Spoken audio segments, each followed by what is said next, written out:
I was first impacted by sickle cell in 1970, a junior in high school. I was an orderly at Good Shepherd Hospital, where I saw my first patient die in a sickle cell crisis.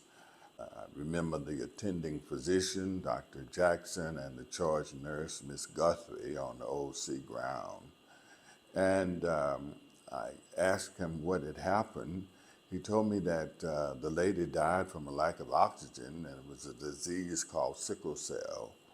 I had no idea how she could die from a lack of oxygen, and he was steadily administering oxygen via the O2 mask, and that left an indelible impression on me. I had no idea that it would be my life's work to understand just that mechanism. Sickle cell is a genetic disease, and it impacts the hemoglobin molecule, the protein responsible for transporting sickle cell. Sickle cell is a disease that is inherited from the mother and the father. There's a common misconception that sickle cell is a black disease. It's a disease of the genetic disease of the hemoglobin that transports oxygen. There are over 250 million people worldwide, regardless of color. You can have sickle cell, and I was sponsored to Geneva, Switzerland, to present to the World Health Organization, the Hereditary Disease Association director, and that's when I understood exactly the global impact of sickle cell disease. This disease manifests itself as the level of fetal hemoglobin decreases and the level of sickle cell hemoglobin increases. And there are some precipitating factors, once that hemoglobin drops off that oxygen, depending upon the concentration of the hemoglobin S molecule, then that red blood cell becomes defective, and due to a series of sickling, desickling cycles, then the red blood cell becomes irreversibly sickle, and it occludes the passage of oxygen to various organs, causing strokes and excruciating pain. And prior to 1970, I guess, the lifespan of a sickle cell patient was only 14 years old. Now it is 44, and some are living a lot longer than that. And sickle cell presents itself to the clinician with the patient experiencing severe pain.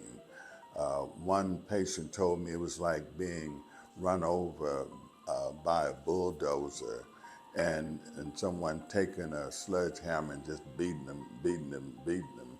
And it is one of the hallmarks of the disease, and strokes and that kind of thing. So it's a very painful, debilitating disease, and the efforts have now been to restore the rigidity of the red blood cell membrane, and thereby allowing the flow of energy. It's significant that the energy levels are insufficient, ATP production, that kind of thing.